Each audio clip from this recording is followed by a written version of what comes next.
You're listening to the Smart Women in Business podcast with Jane Mackay, episode number 45. Hello, you're listening to the Smart Women in Business podcast. My name is Jane Mackay from Jane Mackay Communications, and on this show, we talk to smart women in business all over the world about starting, building, and creating the life and business of your dreams while having incredibly honest, in-depth, and rich conversations with amazing women in business who will inspire you to become smart women in business. Hello and welcome to the Smart Women in Business vlog and podcast. I'm your host, Jane Mackay from Jane Mackay Communications, marketing consultant and coach who works with women across the world to build the business of their dreams. Today, I am talking to Virginia Baker Woolf, certified money coach at the Money Project and an international coaching federation accredited coach with more than 20 years coaching experience. Correct me if I got that completely wrong, Virginia. Welcome to the show. All right, all correct. So the question I always start with is, please tell me about your business journey and how you got to where you are right now. Okay, well, I had a senior education corporate position in a major educational organisation, and I was bored witless. And not only was I bored witless, but the organisation had a very negative culture.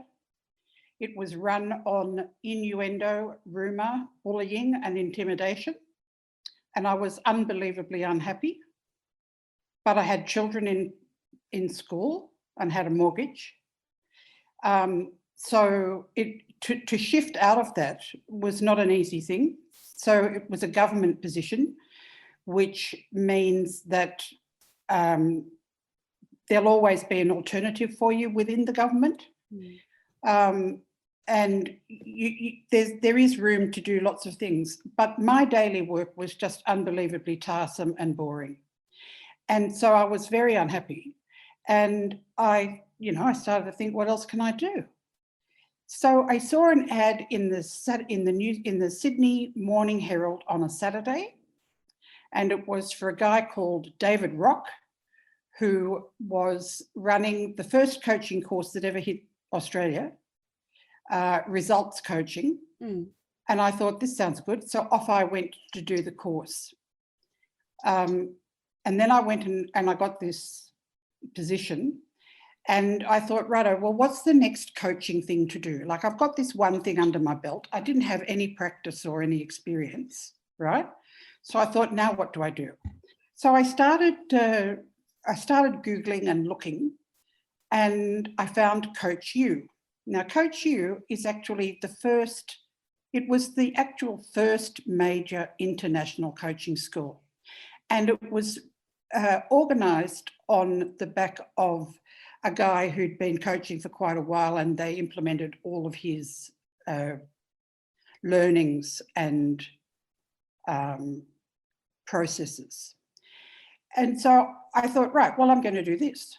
So off I went. Now that was like an 8-day course in New Zealand, like 8 o'clock till 5:30 every day. And I met a fabulous coach who I'm happy to say her name, Belinda McInnes these days. And so I partnered up with Belinda as she was my coach, and she was very experienced.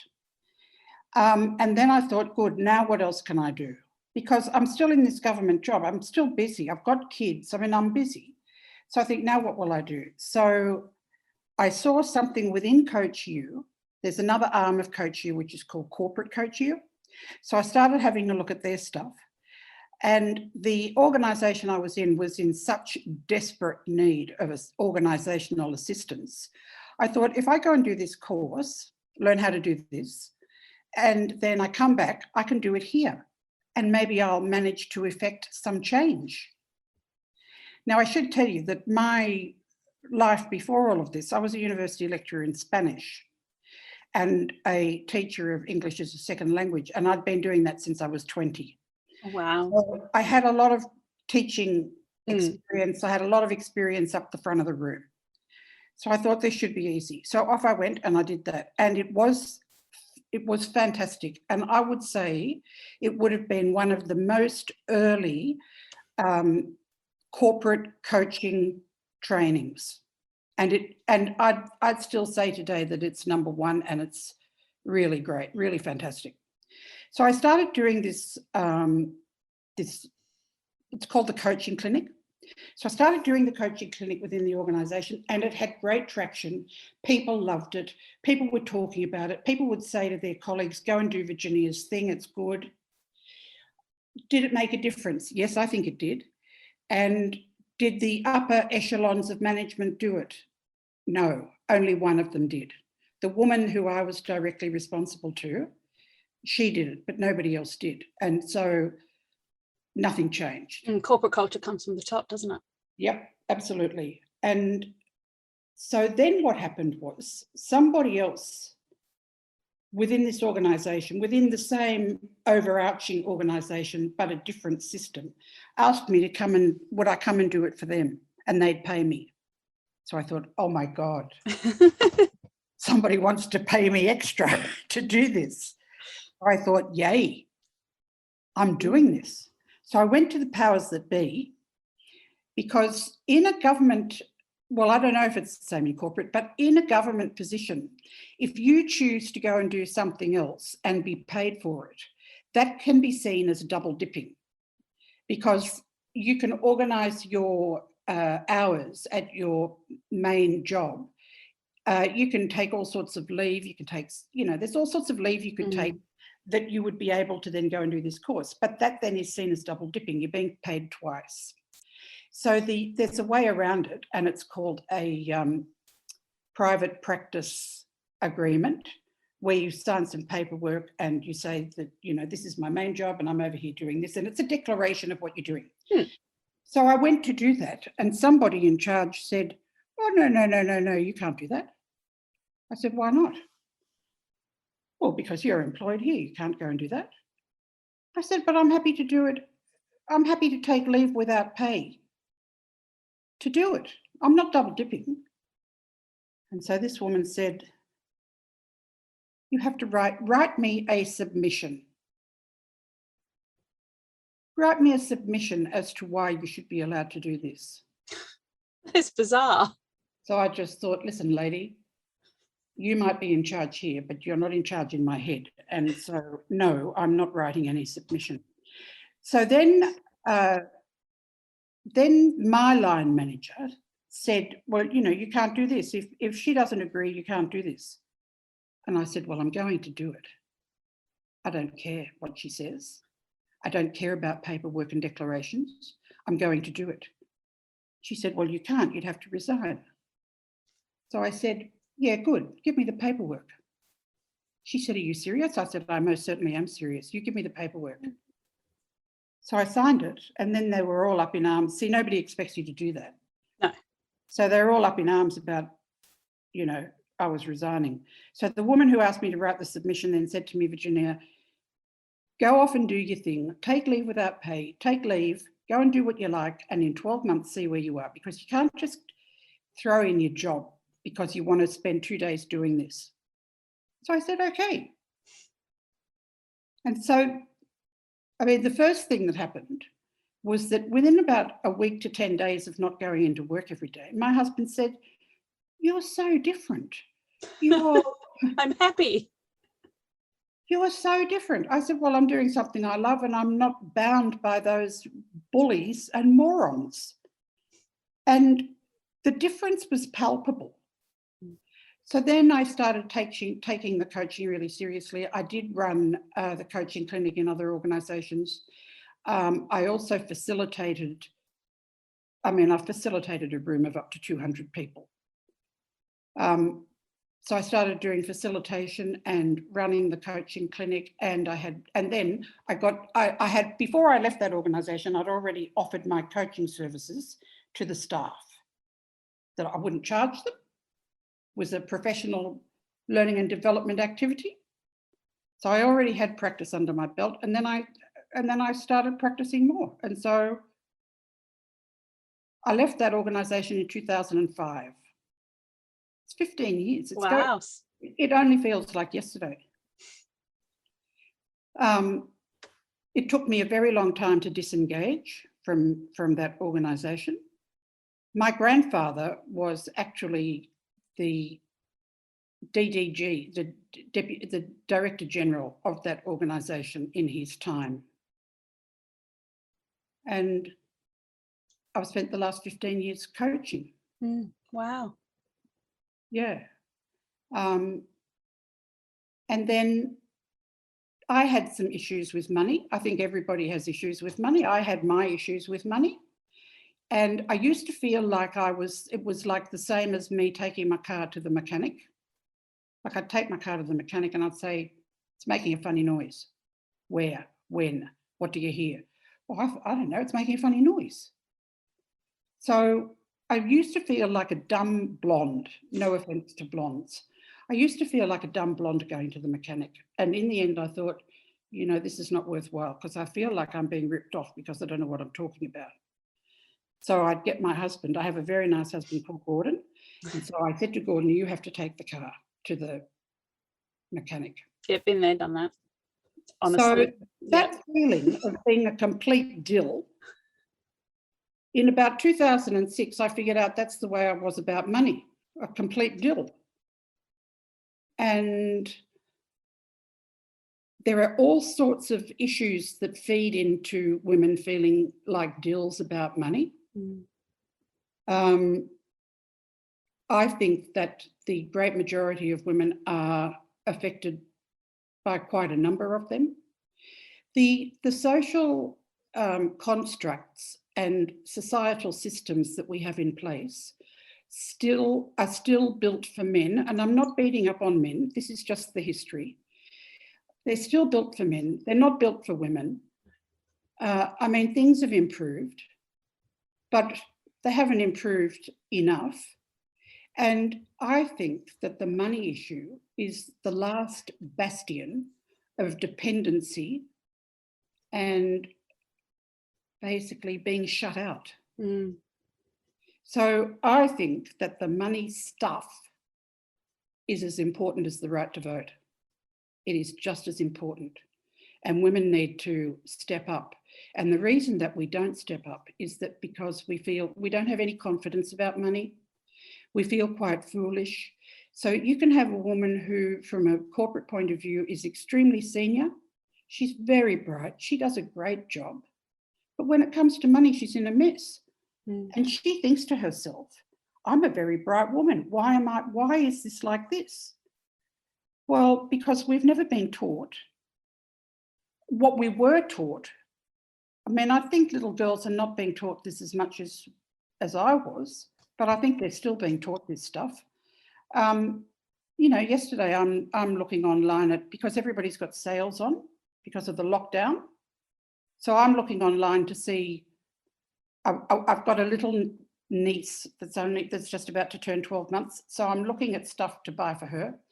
And on the Iconic, I came across this pair of leggings that had a little tulle skirt. And you could get it for a 12-month-old. I thought, oh, yeah, I have to get that. But you see, where does that come from? That's still the princess thing. We are still the rescued thing. The rescue and the princess thing. So I think women are still being affected by that. I think it's one of the major problems that we have. And what goes hand in hand with that is the Prince Charming syndrome. So we're waiting to be rescued. And rescue doesn't necessarily have to come in the shape of a man. Rescue could be the lottery. You're hanging out for the lottery.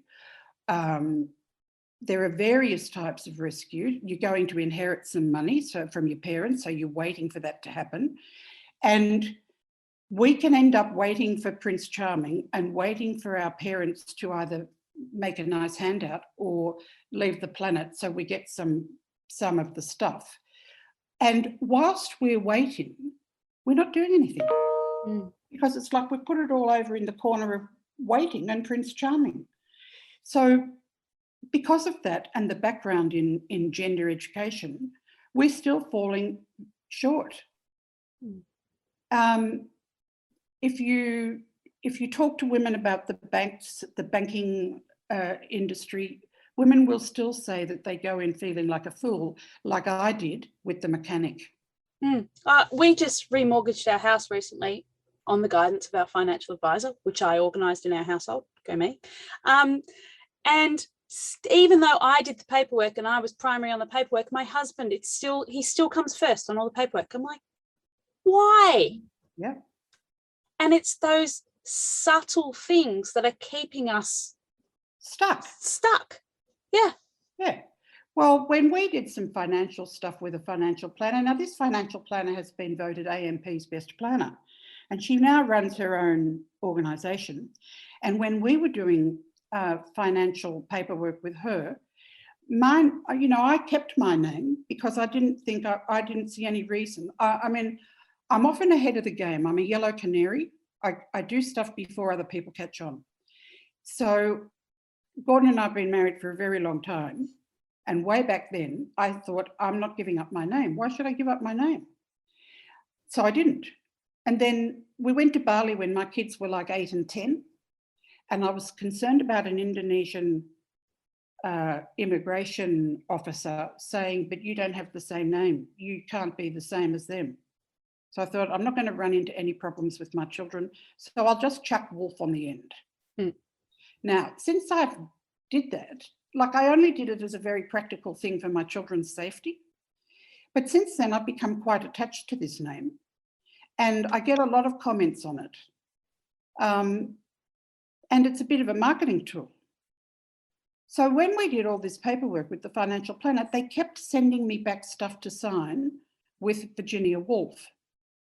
So I just said to them, listen, there is no Virginia Woolf. She doesn't exist. So I can sign that, but I'm not bound by it. How do you feel about that? Oh, no, you have to be bound by it. Well, I said, I'm not, because the name you put on all my paperwork, it's not my name. And this is an organisation run by a woman.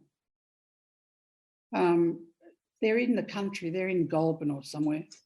So I think, yeah, it was all being done by young women, this paperwork.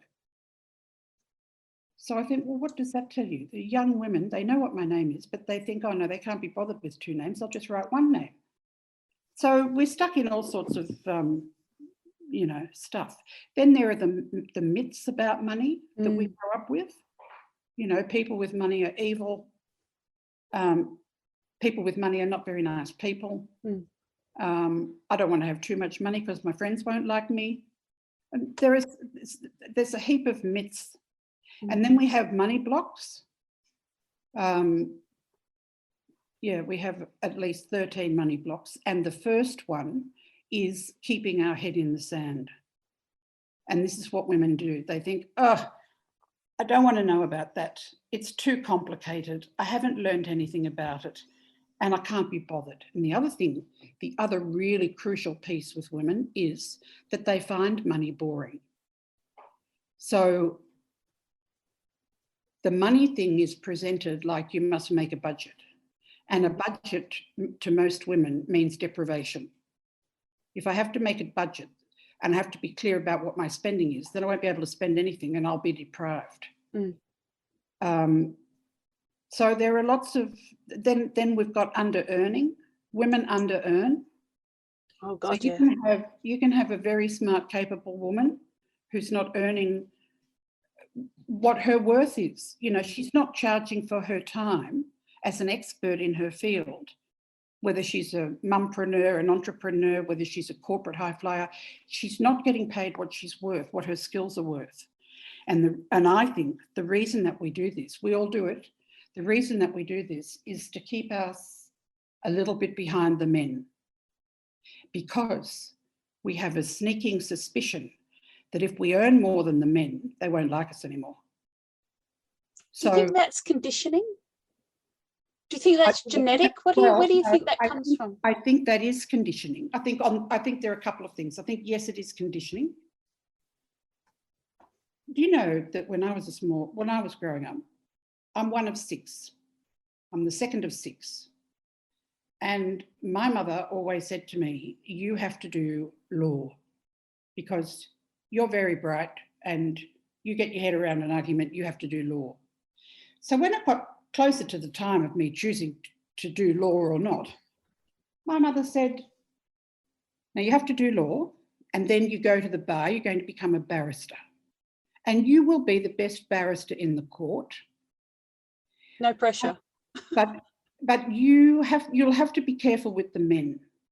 So she said, you can go into court and bash them up verbally, but when you come out, you must smile at them, be very sweet, and tell them how well they did. I mean, what a mixed message.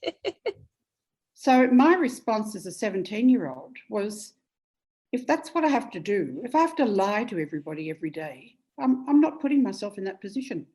So my mother basically made sure that I didn't do law, because I wasn't going to go into a situation where I had to undermine myself every day for the benefit of the men. Play small. Play small. So I do think that women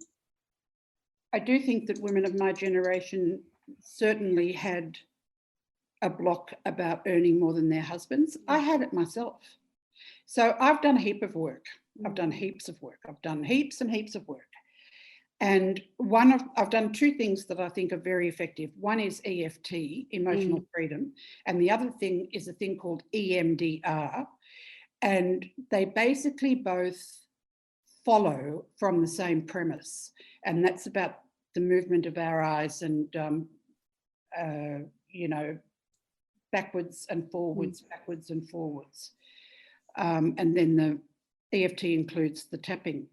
So I've done a lot on money blocks with EFT. I've spent, that's how I got into the Money Project course. That's how I got to write in my course. So 2 years ago in January, so nearly 3 years ago, I decided that I had money blocks and I didn't want them and I was going to get rid of them. So I got online and I think, where can I find an EFT person who can help me with this? So I found a wonderful woman in the UK. She was so good. And then I started doing more bits and pieces of more, and I did somebody else's money course. And then I thought to myself, you know what, I can do better than that. But we were talking about under-earning. What came out when I did that work with money blocks with EFT was that I was quite worried about earning more than my husband. And of course, the question is, well, why would you be worried?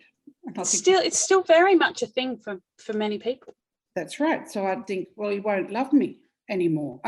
He might pretend to love me, but he won't really love me anymore because he'll feel threatened and undermined. Now, that point of view has absolutely nothing to do with my husband. No.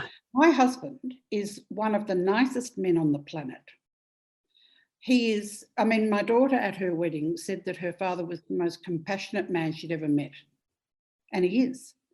And there is no way, if I was earning more money than my husband, the only thing he's going to do is jump up and down, clap and say, you go girl, quick, back to the office, go and do some more of that. That's all he's going to say. He's not going to. But for a long time, I felt like, well, women can have the same issue with their father.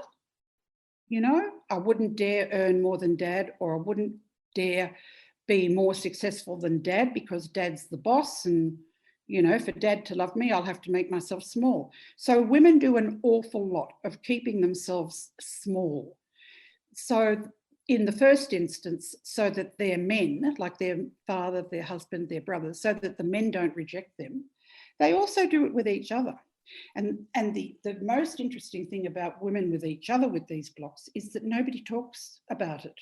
No, we don't talk about money. No. So money is more taboo than sex, politics, and religion. It's more taboo than any of those. It's not proper.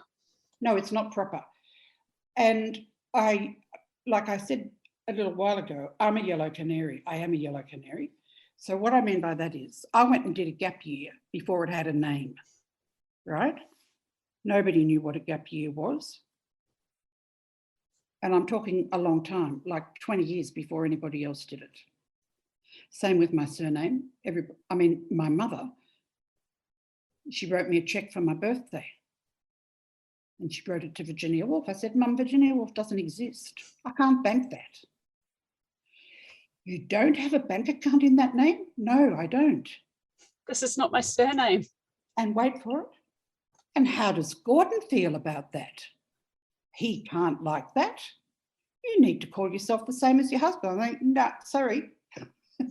So when I say I'm a yellow canary, my prediction is that a lot more people will get a handle on the fact that the money is the most transformational type of coaching.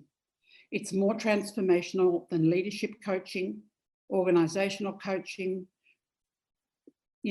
professional coaching, mentoring. It's more transformational than all of that, because it really hits us in the guts. It's like, if you pull a pin on money, you pull a pin on many other parts of your life that also need to be attended to. So for example, if we take self-esteem, and you know that you're a very bright, smart woman, you know that you're not earning what you should, you know that you're worried about what your husband might think. Well, I just lost that for a minute. What are we saying? We're talking about being a yellow canary. Oh, yes, yellow canary. So the money work is just unbelievably transformational. And that is because we carry a lot of shame about money, all of us. We have a lot of shame, and women don't actually know, they don't have the education to manage the money. And my prediction would be that in another 10 years, there'll be a run on being certified as a money coach, because people will realise that it's more transformational than anything else. So going back to self-esteem, if you're doing money coaching, the issue of self-esteem is a big one, because self-esteem has to do with imposter syndrome. And it also has to do with under-earning or not under-earning. So if you go through and you do some work on imposter syndrome, the net result is that your self-esteem will improve. Once your self-esteem improves, it's like a revolving door. Once the self-esteem improves, you're going to want to do more money work, because you'll feel worth it. And I have to stress that this is not just about women who are not earning enough money. This is about women who are earning $200,000 and $300,000 a year, and they don't have any money. 63% of Australian women have a problem at the end of the month. They can't meet all their bills at the end of the month. 63%. So it's not just like it's a majority of 51%. No, this is nearly two-thirds of it. And included in there, you've got some really smart professional women. Another sticking point that affects us all very deeply is that we think money's boring. And interestingly enough, I have a daughter, she's 34. She got married a year ago.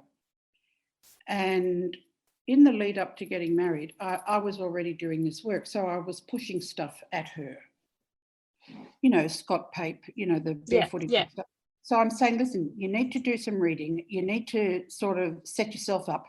And we were working with the financial planner. So I said to the financial planner, what does Claudia need to do? And, does she need to have work insurance, like income insurance, blah, blah, blah. So Claudia went along and she saw the financial planner. And then I'd be throwing books at her. And in the first instance, she said to me, I'm not doing that. I said, why not? It's boring, Mum. It's boring. Why would I want to do that? So my response was, she loves going away. She loves taking an Airbnb. She loves traveling. And she now has a husband who doesn't want to spend as much as she does on it. So I said, you know how you like to go away for the weekend and pay for, 5-star accommodation? You look after your money, you'll be able to do that. And where are we up to now with Miss Woolf?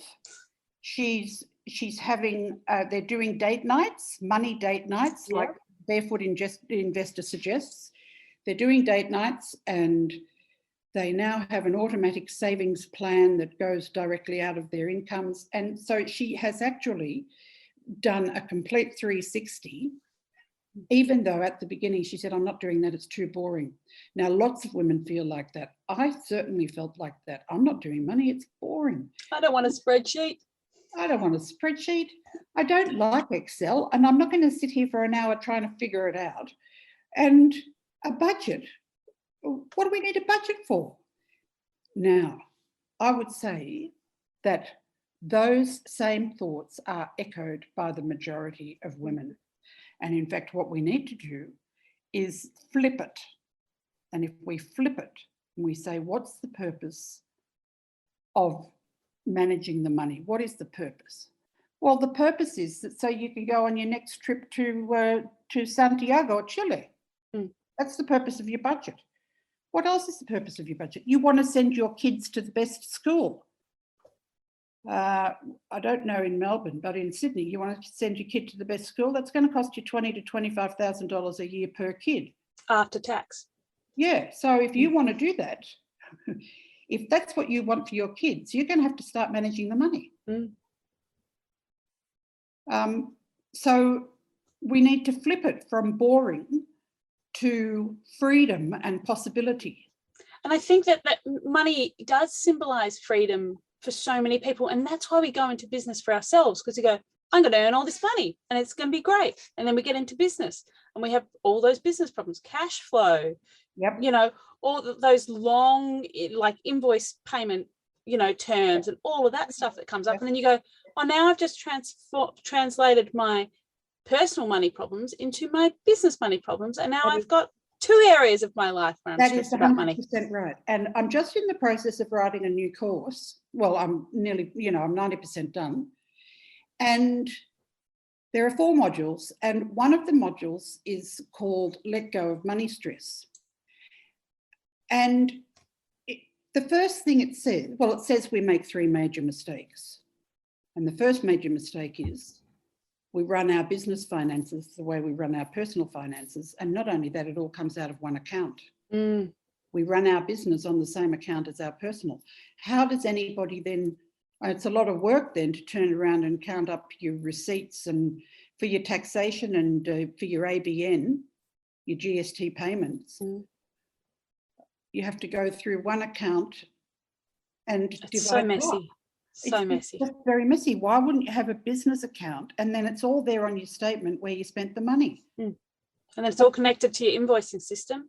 That's right. But the reality is we don't do it, or a lot of women don't do that. So a lot of women are very, very capable and they have great expertise. And so they go off into their own business because they can earn a whole lot more money and they don't have any nasty person breathing down their neck.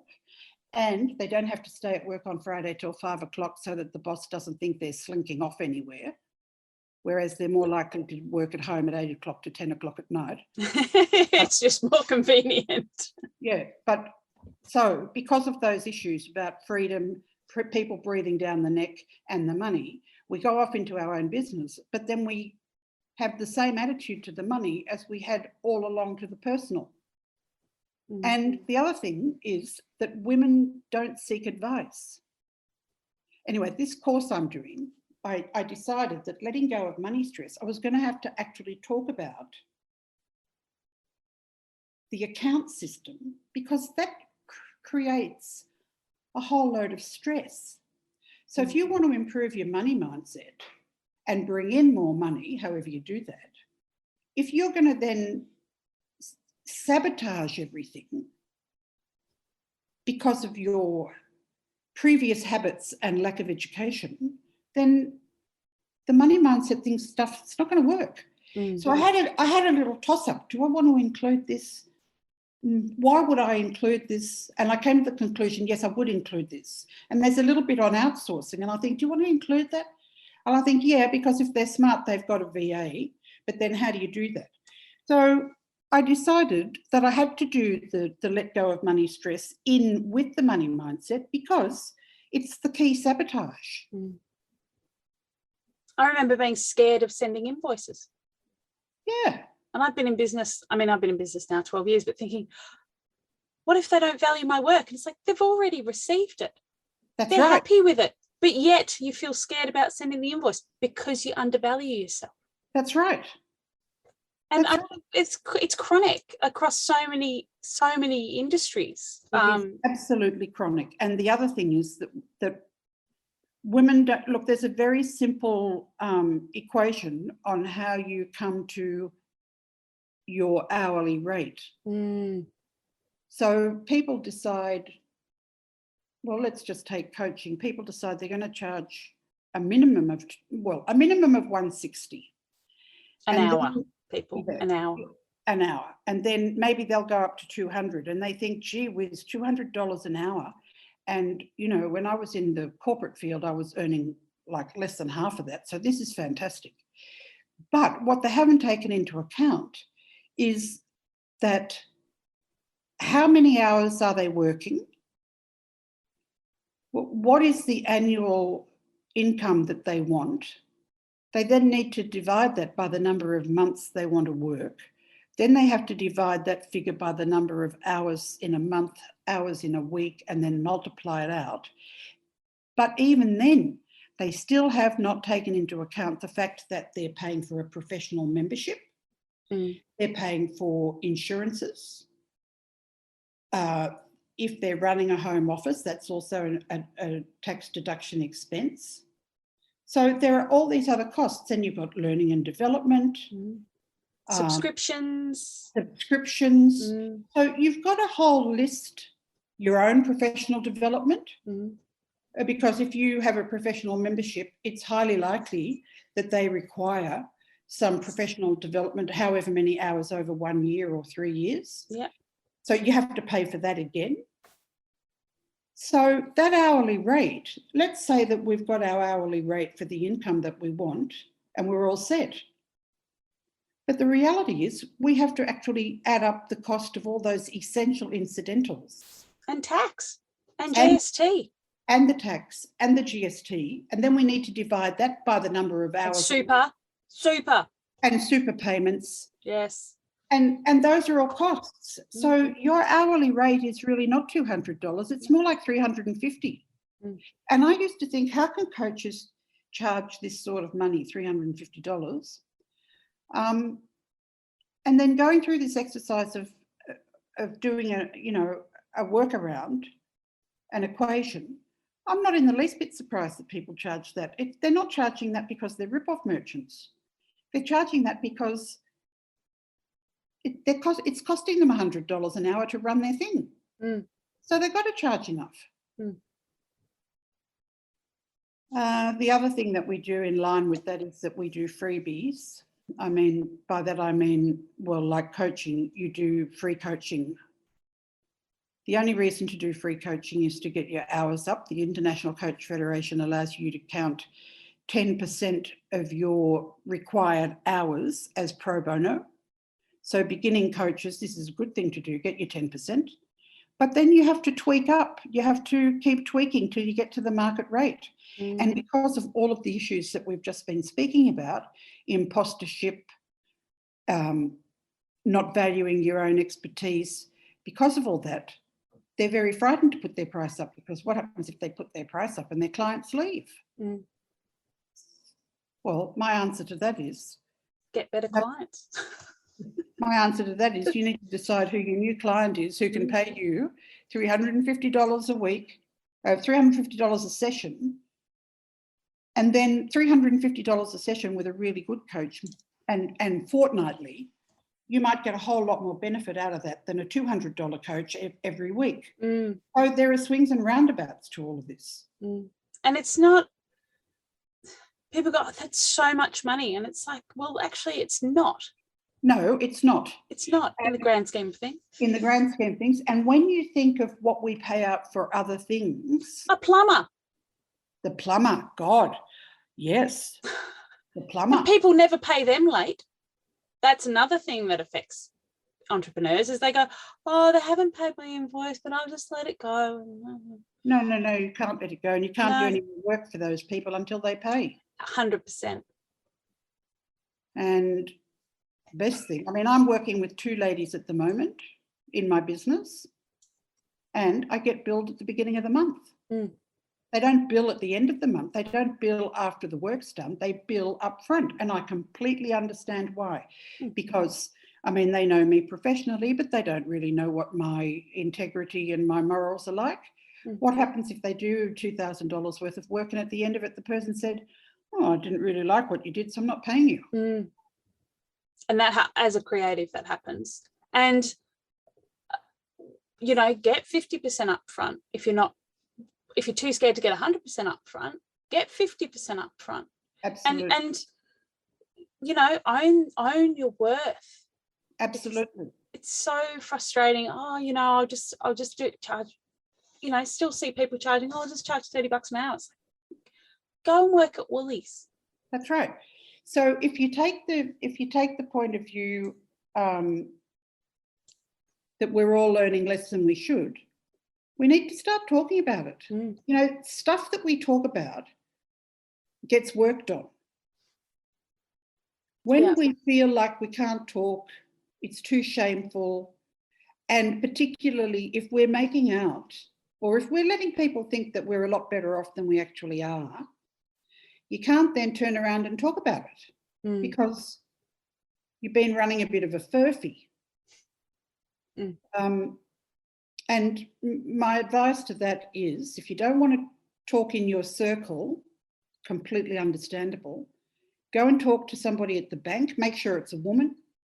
Go and talk to people at the Commonwealth, St. George and Westpac. Go and get an hour's free consultation and have a chat and see what these people might think about your financial situation or what you might need to do next. The other thing is to seek out a financial planner, and you find one that charges you a fee. You don't want a planner that is charging you on a percentage of the investments that you're making. That's a recipe for disaster. You need somebody that you pay a fee to. And when women start taking those sorts of steps and they start talking about it a little bit with each other, we'll be a whole lot better off. Because, you know, women are terrific at collaborating. They're terrific at supporting other women, supporting each other. But we can't support ourselves in this. We can't support each other in this because we don't feel we're allowed to talk about it. It's a bit like, it's exactly the same as sex. I mean, you know, when I was growing up, when I was in my 20s, nobody talked about sex. I mean, that was absolutely forbidden. And nobody said fuck. That was also absolutely forbidden.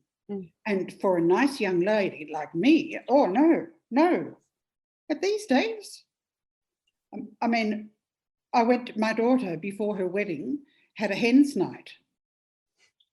And my son and I were invited, but we were told we'd be invited for a certain period of time, then we'd be asked to leave. So they had a video of interviewing the husband-to-be. And some of the questions that they asked, like I would never have dared ask those questions, even of a very good girlfriend. So she wasn't too sure she wanted me to stay for this. So I said, I'd like to see a little bit. And then when some really juicy stuff came up, all the girls, I've known these girls, some of them since they were 3, all the girls would turn around and say, Virginia, close your eyes, close your eyes. Close your ears. Block your ears. So I waited for a little while and then I left. One of the questions was, his name is Gillard. They'd say to Gillard, what part of Claudia's body do you really like the best? Well, that's just not a question anybody asks. What part of her body do you really like? I like her bum. And when we ask her what part of your body she likes the best, what is she going to say? My bum. Now, that question, there were questions that went further, considerably further. Well, once upon a time, we wouldn't have talked to anybody about that. Even the man involved, we might not have spoken to about that. And here they are with a hen's night with 40 girls, and they're all talking about their sex lives as though it's the same as the grocery list. Yeah, don't talk about money. I think it's fantastic. Yeah. And we need to get to, they do the hen's nut and they say, well, this is how much I'm bringing to the relationship and that's how much he's bringing. And if anything bad should happen, well, I've got this in place. We need to treat money like we these days treat sex. You can talk about it and you can say fuck. 100%. So tell me, we've gone completely off piece, but that's fine. That's what I like about my podcast. Tell me, how do you spend your day? What's a great day in the office look like for you? Well, I'm quite driven. And so I have to let go of that sometimes. I can work 7 days a week, There are days when I stop myself and I say, it's 4 o'clock, you're tired. And if you keep doing this, tomorrow you won't be much good. So a typical day for me is, I have a constant flow of to-do things. I also have a constant flow of things not to do. And I think that's really important for women. Like I don't do my husband's breakfast or lunch or dinner. He cooks for me. I don't do his washing anymore. It's fabulous. You've got to learn to say no. A typical day for me is I spend time on content, generating content. I spend time on the marketing steps that are in place. I spend time doing, those landing pages that you land on that are so pretty. Yeah. I spend time doing that. I spend time writing. The best part of the work is coaching people. I love coaching. Me I love too. coaching. And I love it when people say they really got something, they're really getting stuff. Things have changed. Like there's a person that I've been coaching now, would be coming up for 16 years. Wow. So Now one of your first. Yeah. So from 2005 to now. Yeah. She's not coaching all the time. She's not coaching at the moment. But she'll come back to me and say, this is what's happened. I need some coaching. And so how many sessions do you think it'll be? And what are you going to charge me? And blah, blah, blah. Now, I think she's left 2 jobs because of that coaching. The job where she was first, when I first started with her, with the work that came out of the coaching, she decided that she couldn't be there anymore. So she went and got a new job. And we're talking, Ernst & Young was one of her positions. We're talking good work, good standard of work. And then very recently, last year, she was not happy. She was bored. She didn't like the attitude. The market was slow. So the market can be slow because of things that are completely nothing to do with the organisation. It's just got to do with where we're up to with Josh Frydenberg. It's like... Yeah. But they were giving her a bit of a hard time. And we did some coaching and she went off to do a new course. Like she paid for some professional development for herself in her area. And then she thought, bugger it, I'm out of here. So she was a bit anxious and worried. But because of the coaching, she's got a structure, she's got her steps, she's accountable back to me. And when I say she's accountable to me, that doesn't mean she gets into trouble. That means, well, that's what happens with coaches who are not trained properly. If you don't do your stuff with me, I don't rouse or get cross. I think, well, that's very interesting. Now, what is that really about? Because it's not really about the task. No, and I treat it's never about the work. It's never about the work. I treat myself like this too. So if I'm not getting something done, why am I resisting this? Yes. Why am I resisting? Haven't I done enough work? What's in the way now? Quick, where's the EFT coach? Seriously. Yeah. Anyway, this young woman, so she left, and at the same time her relationship was breaking down, her marriage relationship was breaking down. She ends up being a single mum and she's moved out of the place. And what happened? She got a new job. She can do whatever she likes. Nobody breathes down her neck. She can work at home as many days as she wants to. And she's just in a 3,000% much better place. Mm. And that, now I'm not saying it's all because of me.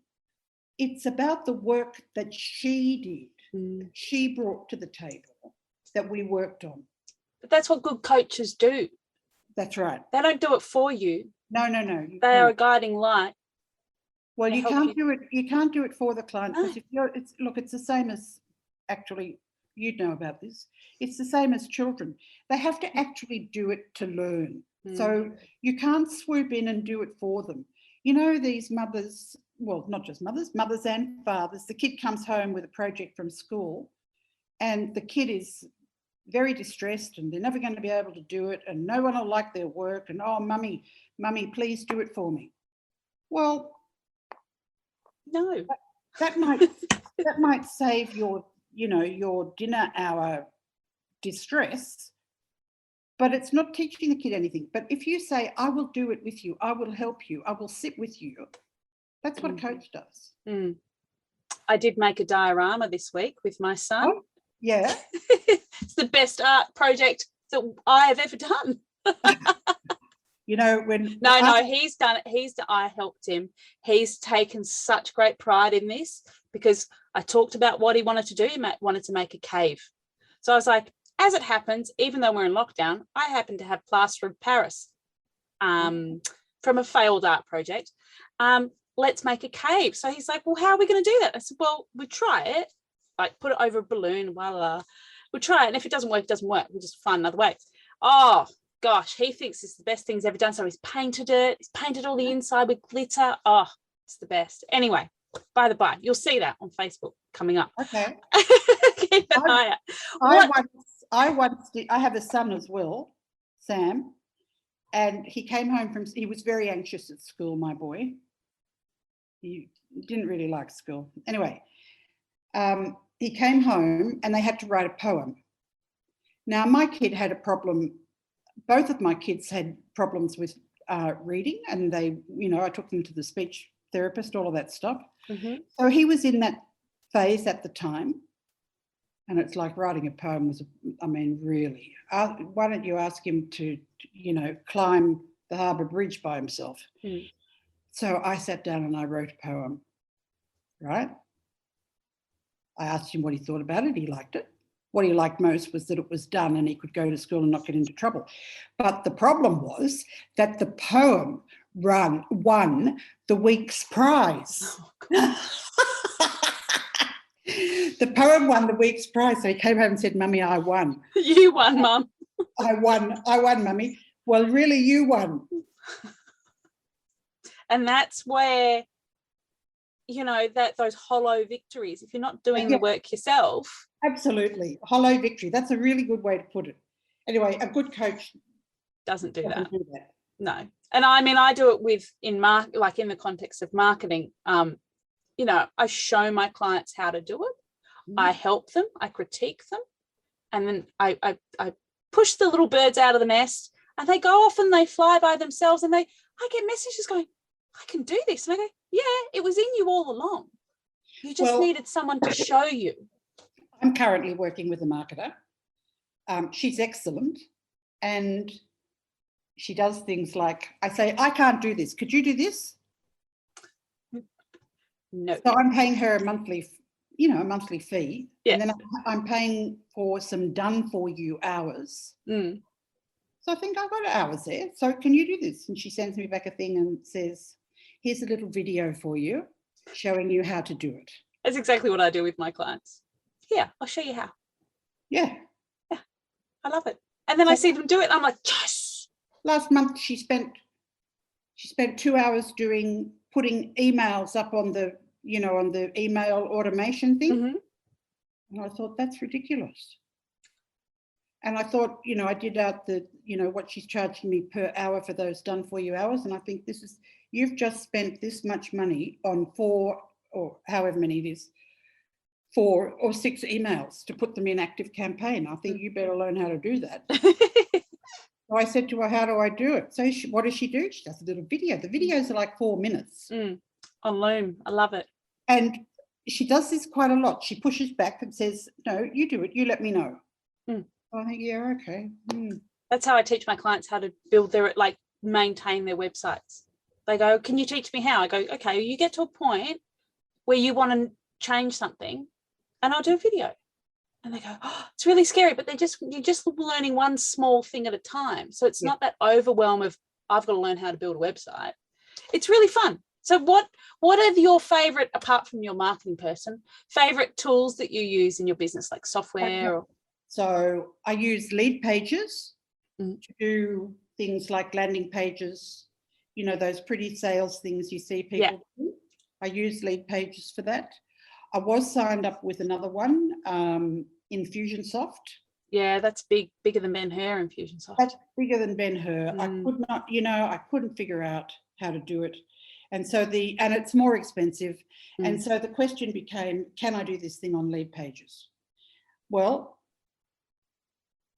it's very good for your brain to keep learning new things. Anyway, I decided that lead pages had enough templates, and I can now work lead pages like pretty well on my head with my eyes closed. And it's just as good as the other thing, and it's much easier to manage, and it's much easier to learn. So I'm hooked on lead pages. I use Shutterstock for images. Me too. And I do I paid a yearly fee, and I think I get 10 images for something like $29 a month. Then there's Canva. Oh, how good is Canva? Canva is like the best thing since sliced bread. I'm completely addicted. Even as a designer, I use Canva because it's just so easy. Well, I was about to say, I'm an artist. I'm an abstract artist. You are. You do beautiful art. Well, sitting doing Canva sometimes is like I'm playing with a paintbrush. I have a good time. So Canva's very good. What else do I use? I use ActiveCampaign for email automation. I used another one previous to that. I used MailerLite. I find ActiveCampaign, I think I pay something like $9. I pay something, but it's like $9 or $10 a month. Yeah, ActiveCampaign is amazing. It's my favorite of all of them. ActiveCampaign, I've discovered, is also quite easy to work. What else? I have a WordPress website. Yeah. And I have embedded in that, I have a subdomain where my courses sit, but it's all done on WordPress and a learning management system called LearnDash. Yep. I think you can do more with LearnDash than you can with some of the others, although LearnDash might be, I don't think it is actually more complicated. I've just figured out I can only get to so far, but anyway, in the meantime, I outsource. I have VAs, and the trick with VAs is discovering what their real skill level is. So I have a young lady in the Philippines who does, she does great stuff, copy and paste. Like if I want to put a booklet, an ebook into Canva, it's a waste of my time to sit there for an hour or two copying and pasting. So I give it to my VA, and that's a much better use of my time and money. What else do I use? I use a thing called ScreenFlow, but I'm not very proficient with that yet. I use Loom. I love Loom. I think that's about all. That's about all your favourite tools? Yeah, then we've got Facebook and Instagram. Social media. Where would we be without social? It's just, I've had some time like not on social in terms of my actual life lately, just for business. I don't know, socials, because we're all in lockdown. I don't know, social's not somewhere I want to dwell at the moment, I don't feel. Right. It's not I don't know. I see it at the moment as more of a tool. But anyway, coming to that, how do you maintain your sense of community while working essentially alone? That's a very good question. when I left that organisation and I started working on my own, I did feel quite lonely. And that is a major issue for women who've gone into their side hustle, for women who've become entrepreneurs and they were in an organisation, and for the reasons we already spoke about, they've decided to go out on their own. And that can mean that they're on their own and it's actually quite lonely and there's nobody to kick ideas around with. Yeah, that's the one thing I miss. So what I do is Jane, my marketing person, I have a couple of coaching calls with Jane a month. Then I've got Eva, my social media copywriting lady, and so I'm in contact with her as well. If I need to throw ideas around and it's not something I'd do with Jane or Eva, I work with Gordon, my husband. He's very good at listening to everything and then saying, and like a coach, he doesn't do it for you. He won't tell me what to do, but he'll sit there and say, it sounds like this and it sounds like that. And if you want to get to this, what are you going to do and what's the priority? And kicking things off and around with him is a good thing. When we're not in lockdown, I do always have some lunches a week. So I'll go and have lunch with a girlfriend. The other thing I do when we're not in lockdown is I have a favourite cafe.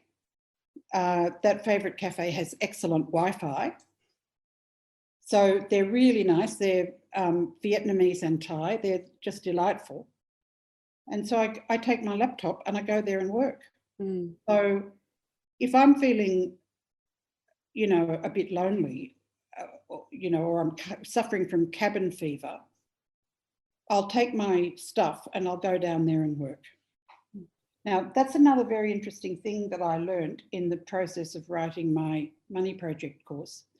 I was doing some sleep work with an extremely clever doctor. And do you know that if you look out at a view that's panoramic, that is a stress reliever? And that this is scientifically validated? That's interesting, because that's what we look out from our main room. Yeah, well, me too. That's what I've got. Yeah, I don't know if you can you see? Oh, lovely. Oh, you can see is that the harbour? Yeah. Yeah. But this doctor, who's I think is a star, Mark Ryan, the thing about the panoramic view. So when people are at home alone working, women entrepreneurs, that they've got their laptop and here they are with the laptop. And if it's not the laptop, it's the phone, or there's something that they write, but their view is all here. And that can become quite stressful. And simply looking out to the distance for a few moments is a stress reliever. Oh, I'm looking forward to getting my new office built then, because I've got corner butt jointed window. Oh, yeah? Behind my computer. So I'll be able to see that full hills and valleys, and because I'm rural, cows and things. So where are you? We're in East Gippsland. So where the fires were really bad in Vic, that's where we are. So that's in the east or the west? East. East. So we're about 5 hours from Canberra here. So we're only about 300 k's from Eden on the Princess Highway, like the Princess Highway. Oh, okay. And from Melbourne, how far are you? We're 3.5. Okay. Yeah. So we have the best of both worlds, because our weather's a bit more like Sydney, but we're close to the beach. But we're reasonably close to Melbourne, which is where my husband's family are. So Gordon has family in Melbourne. Yes, we haven't seen them in a while, unfortunately. No, we haven't either. No. They all came for my daughter's wedding. But I don't actually think we've seen them since then. No, and you can't travel at the moment because you get stuck places. That's right. Claudia was talking about booking something in Hamilton Island. I said for Christmas time. Good luck with that. I've booked Queensland for October, but I don't think it's going to happen. That's not going to happen? No. I said to her, if we book in December, we could end up in lockdown for Christmas. Yeah.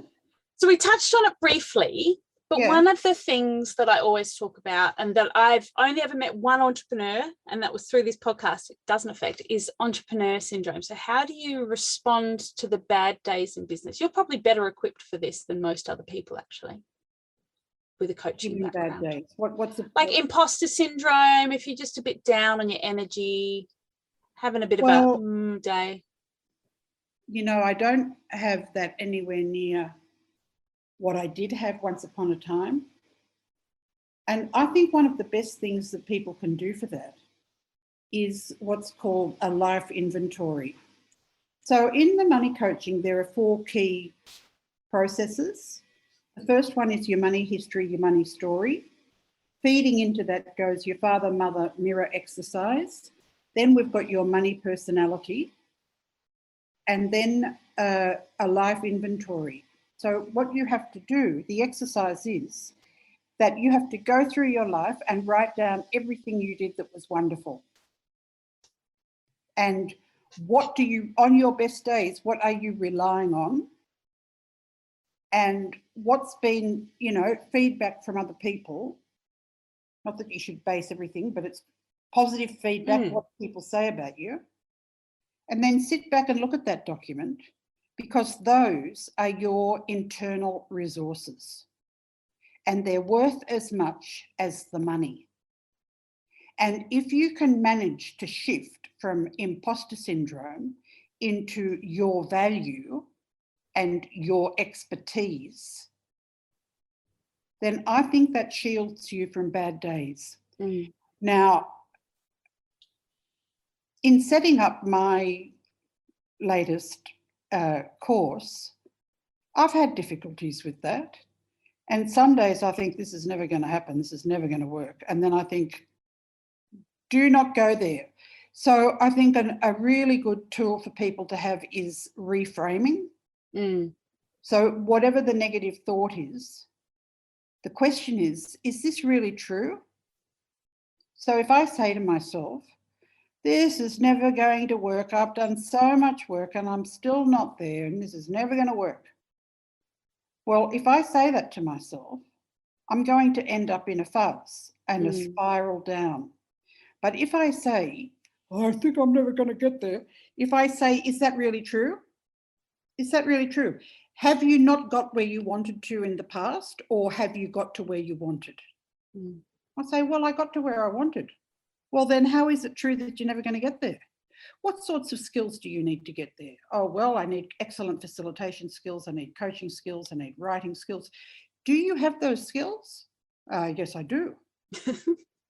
And at what level are they? Oh, they're pretty good. They're a 9. Then what are you worried about? So it's about reframing, really. The main question is this really true? Is what I'm thinking really true? Because most likely on a negative day, it is not. And there are days where I work really solidly. So I can sit and work for 6 hours non-stop, very solid. And suddenly at 4 o'clock, I'm tired. And Gordon will appear and look at me and say, you've done enough. If you don't stop now, you won't be able to work tomorrow. So I think we need to be very respectful of our genius zone. We also need to be very respectful of what we can do on like what we can generally do on a day. So I can generally do 6 hours. You want to push me till 8 to 8 hours? Bad idea. Now somebody else will do really well doing 8 hours, but they can only do that every second day because their brain needs to think about what they've done and it needs to recharge and come up with some new thoughts. So they do 8 hours every second day, if that works for them. So a lot of it is figuring out what works for you. And knowing yourself, and that comes with business maturity to a point, because we come out and we've had this day job and we've worked 9 hours a day, whatever, and gone, all right, that's what I'm going to do. And then you get to 2 o'clock and go, geez, I'm really tired. I've done whatever, 6 hours. Just stop. No one's there going, well, actually, you've got to work till 5. If that's when you stop becoming productive, which a lot of people in offices do, but they keep getting paid. Yes. Just stop And Well, give yourself permission. They sit there on the computer, on Facebook or whatever. Yeah. Because they're finished. They'd be better off if they were allowed to go home. They're done. They're done for the day. They're not going to be productive. No, they would have better health and well-being and mental health, including and physical health, and be more productive if they just went home. That's right. That's why trust in organisations is so unbelievably important. You can have faith and trust in your people that they're going to do the work. You don't have to stand over them. No. You don't have to whip them. If you can have trust and faith, then, I mean, I did, as well as the coaching clinic, I did leadership coaching for many years. And if you can have faith and trust in your people, they know that and they feel respected by that, you'll get double the product. And valued. People feel valued because you're, you know what the main thing is? Partnering with them. Yeah. The main thing in organisations, the main thing that people say is that they're not valued. That's what people say. They're not valued. And not being valued is more important to them than their income. Yeah. So they'd be happy to have a little bit less income, but to have some respect. You know? We've all had jobs like that. We have all had jobs like that, yes. So what is your why? What keeps you motivated through everything that you do? Well, my why at the moment, after all of the training and research and reading I've done, my why at the moment is helping women become financially literate. But I'm not pretending I'm not a financial planner, so that's not my job. But my job is that they have the confidence and the self-esteem to ask for help, to go to the bank and to talk to people and just start talking. They can go to a tax agent, the bank, a financial planner, just start talking. Do you know that when women, I would like to see, my main why is I would like to see more money in the hands of women. And that has a lot of spin-offs. So in a situation, for example, of domestic abuse, domestic violence, if that woman had more money in her hand, she could much more easily get up and leave. While ever she doesn't have money and she's got little kids that need to be fed, what is she supposed to do? So that's a key point. The other thing is when there's more money in the hands of women, women do more collaborative, creative projects with each other than men do. So if you are a bunch of women doing collaborative community work, you will get results that the men couldn't even conceive of. So for the well-being of the planet, we need more money in the hands of women, because women need to be able to stand up on their own feet, be independent, and be able to care for themselves. They need their money in their hand. And we need to teach young women to get financially literate. So, I mean, my daughter's just finished her PhD. She is a very bright cookie. She has 3 degrees. She's written 3 theses. She's unbelievably bright. And as I already said, when I suggested to her to have a look at Scott Pape, the Barefoot Investor, oh, why would I do that?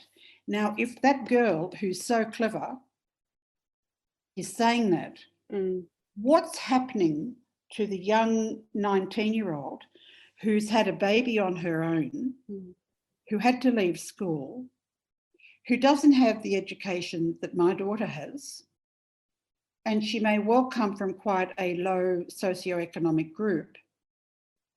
What hope does she have if she can't get herself educated and get some money into her hands? That child is going to be a whole lot better off if their mother has a little bit of money to manage with. Yeah.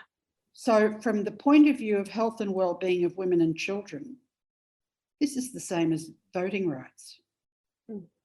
I agree, 100%. I actually got my daughter, who was 8 at the time, to read Barefoot Investor for Families. Oh, yes. Because I honestly said, oh, that's really boring, I don't want to read it. So there you go. I got her to read it for me. So hopefully hopefully with the exposure and the bringing up of women collectively into financial literacy, we then set up all the other generations, because women have not had power over their own money until very recently. A friend of mine in the 80s had to have her dad had passed away. I had that. Co-sign her mortgage. Yeah. I had to, in the 80s, I wanted a car. I had a good job. Right? She's like, I was earning. And I had to get my stepfather to come with me to co-sign for me, for the bank to give me a car loan. And that was only one generation. Like, it's not even really one generation ago, really. Like, it's not very long ago. No, it's madness. And if you go back to the 60s, women weren't allowed to have things like credit cards. No. They could only have what their husband signed over. And if you had no father or husband to sign over, you're financially isolated. You're up the creek. Yeah.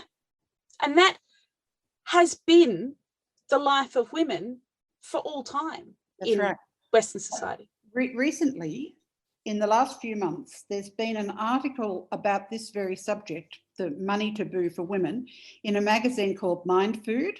And there was an article also in the Sydney Morning Herald on a Saturday. They also did an article on the fact that there's this huge taboo, nobody talks about it, and women are left way behind. So it is starting to be talked about. It's starting to change. It's starting to change. And the talking comes first. And, you know, hopefully my daughter's generation, they all manage to change it. Yeah. So what are your then top tips for women across the world? The top tips. Okay, the top tips are get yourself educated. And that doesn't have to be that you go and do a course. You can make it fit to what you want. So what I would suggest in the first instance is go to Mr. and Mrs. Google, and feed in whatever it is you want to know about. Find some people that are doing newsletters that you think you're a click with. I don't suggest that you go to, for example, a magazine run by men for men. No, I'm saying seek out the women. There are a variety. I mean, there's a lot. Seek out the women. I mean, there's there are a couple of financial coaches who are fantastic. Barbara Stanny is one. Barry Tesler, it's a woman, is another one. Start reading. Now, if you, in one of my Facebook Lives or Facebook ads, I say, if you can spend 15 minutes a day. So let's say that you find it really challenging, you find it really boring, and let's just remember that boring, the feeling that we're bored might be a cover-up for something else, that we're really fearful and we feel like a fool. Make it fit. So if you say to me, Virginia, I can't do that every day because I'm so anxious about it. I'd say, okay, well, you can't do it every day. Okay, so you won't do it every day because you don't feel comfortable. What would you feel comfortable with? And she might say, I feel comfortable to do this on a Monday afternoon. I say, yeah, good. That's what we've got going. Monday afternoon. Let's see how many Mondays you can manage. And if you can only manage 15 minutes or 20 minutes, there are a couple of newsletters you could read in that time. So my first tip is to become literate, and that can just be sitting here with your computer and Googling and finding stuff and reading stuff that looks interesting. It's okay. So if you can inject a little bit of a play attitude, I'm just having a bit of fun here. It's a timeout. So don't treat it like this big, heavy thing that you have to do. Treat it like a timeout where you can play around and where you can find the best stuff that women are doing, because women are doing this, the best stuff women are doing around money. That's the first thing. The second thing I would suggest that I think can have a huge impact is to sit down and write your money story. Yes. And when I say sit down and write your money story, I'm not just saying, take 10 minutes and write how you're feeling about money. No, I'm talking about quite a few hours of work. If you go online, you'll find some questionnaires about money history. You need to write your money history. You need to be very clear what you picked up from your mother and what you picked up from your father. And they may well be different things. So the first question is, what words go with your mother with money? What words go with your father with money? And then when we get some stuff down on paper, then the question is that also me? So it's about going back through your money biography, including things like, did you get pocket money? Did you get as much pocket money as the other kids? Were you allowed to spend your pocket money on whatever you wanted? Did anybody ever punish you by taking it away? So there's a whole issue about, was money used to manipulate? Was it used as a punishment? Was it used as a reward? Did your sister get more stuff than you did? So go through and really get down your money biography. And then go through what you think you've been handed on a plate by your parents. And it's not to beat yourself up, and it's not to beat your parents up either. It's just a look, like a reflection. A scientific look, as this is what I was raised in, and then this is what I'm now carrying. So included in that would be an exercise where you say, people with money are blank. Money is blank. I don't have any money because blank.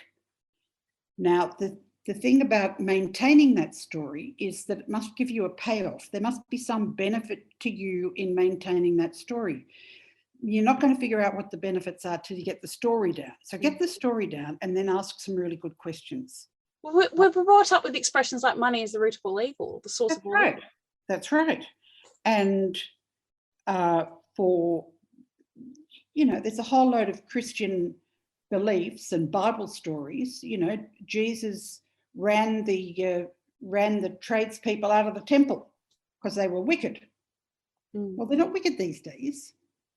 No. There are a whole load of myths that we carry, all of us. Like one of mine was, as I already said, my husband won't love me, right? Which is completely made up because Gordon's lovely. Which is completely made up. So we need to get the story down. We need to get how it's affecting us. We need to get, what are the financial patterns? What are the financial paradigms? What story am I selling to myself? Like, oh, I love my job, but I can never find a job where they pay me enough money. I just don't have a job where they pay me enough money. Well, what's the benefit of that? The benefit of that may be that you're not prepared to put yourself out there with a little bit of risk. You have the expertise, but you don't dare put yourself out there. And that's what's really sitting at the bottom of, oh, well, I have a good job, I love it, but they don't pay me very well, but I do love my job.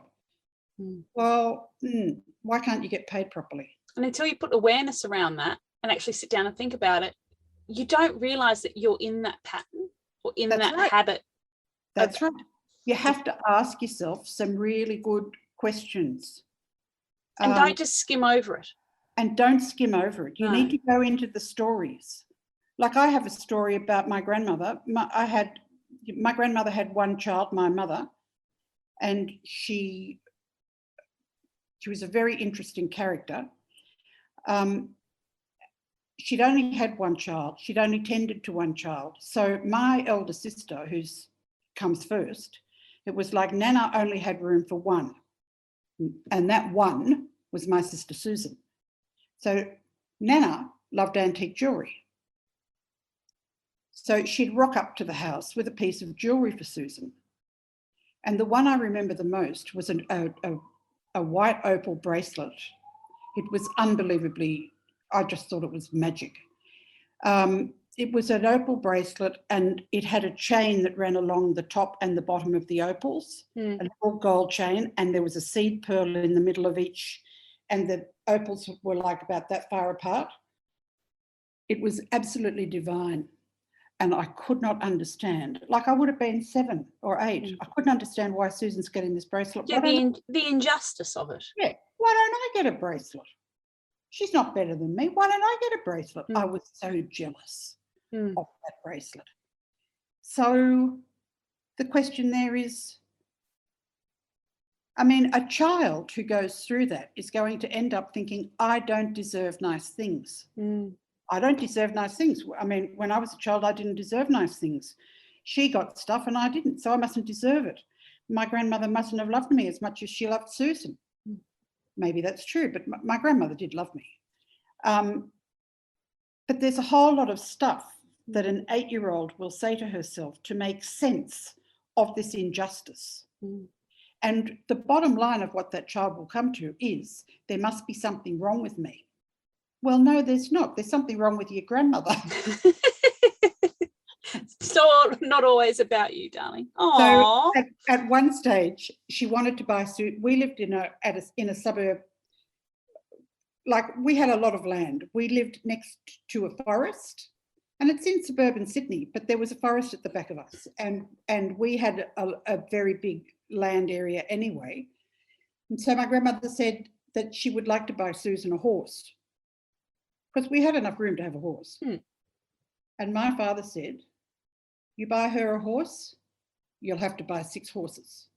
Oh, yeah. She doesn't get a horse unless you buy a horse for every single one of the others. So that'll be 6 horses or no horses. Well, she didn't want to buy 6 horses, so Susan didn't get a horse. Now, that was one of the times my father managed to put his foot down. So I'm going to be left with, I don't deserve. So I'm going to have to work through that don't deserve, and I'm going to have to walk it all the way back to where that started. And then I'm going to have to use a technique, some type of technique, to try to get to the bottom of that and to clear it. So that could either be EFT, EMDR, could be journaling. Do you know that it's a proven research fact that if you journal about something unpleasant for 4 days in a row, same thing, in 6 weeks' time, your immune system will be in a better position based on blood tests. Wow. Yeah. I stick with my journal right there. Okay, so there's a guy called Professor Penny Baker, and he's from a university in the States, and he actually did an experiment on this. So they need to do something to clear whatever the block is that they've got going. Yeah. Interesting. Well, it's been fascinating, Virginia, speaking with you. It's, wow, I've learned a lot. How can listeners find out more about you and your work? They can go to themoneyproject.net. Yep, which I'll put the link in the show note. If they want, if they would like, maybe they think, okay, well, I'll write my money story. How do I do that? If they wanted to contact you or contact me, I can give them my handout for the money bio. Yep. Well, it's actually probably 2 handouts. One is the biography and then one is the questions. Wow, okay, awesome. If they wanted that, I could shoot it to them. They're both handouts from my course. So if they were to then do the course, well, that's 2 of the handouts, but they'll get a lot more out of the course doing it with other people. Of course, always in that environment. Yeah, so themoneyproject.net, and I'm on Instagram at the.moneyproject. I'm on Facebook, Money Project, Virginia Baker Woolf. Yeah, and if they wanted one of those handouts or a couple of those handouts, I'd be happy to let them have that. Amazing. Thank you, Virginia. You're welcome, Jane. You've been very generous with your time, your expertise. It's been really interesting. So good. I'm glad. So thank you so much. You're very welcome, Jane. Lovely to talk to you. Thanks for listening to the Smart Women in Business podcast. If you'd like access to the show notes, please visit my website, janemackaycommunications.com.au/blog. If you've enjoyed this episode and would like to hear more, please don't forget to subscribe. Until next time, keep on being a smart woman in business.